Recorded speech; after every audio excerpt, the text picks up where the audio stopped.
soy milk healthy or not? So this question does come up a lot, and maybe you've wondered this yourself, if this is a healthy alternative to some of the other milks that you may have consumed in the past. Well, this is something that when we talk about soy milk, it really does depend on the health of those soybeans and their origin.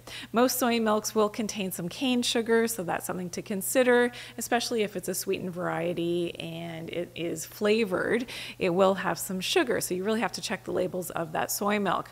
Now, if soy is not fermented, so you have to keep in consideration here that most of the studies done on the health benefits of taking soy, and in certain, indigenous diets in certain parts of the world, like in Japan, the studies are very promising for people that are consuming soy products. Most times, though, that soy is fermented.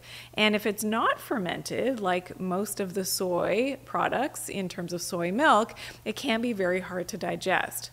So when we talk about fermented soy, things like miso and tempeh, it makes it, because it is already pre-broken down, it's fermented, makes it easier on the digestive tract, and that's why the soy has so many health attributes. Now, one of the drawbacks in North America is that most of the soy that is produced is GMO, so it is genetically modified.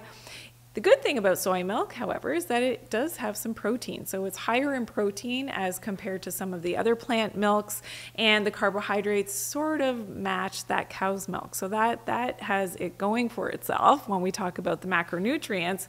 One of the other drawbacks, though, of soy milk is that it contains a lot of these gels, things like carrageenan as a stabilizer.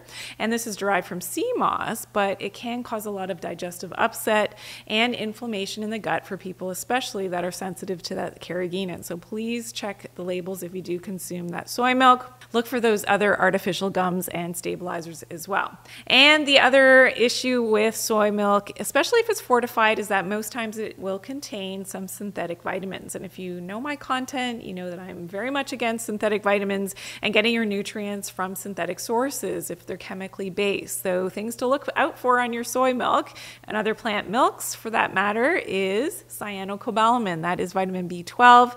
It contains cyanide, so may not be something that you want to be ingesting.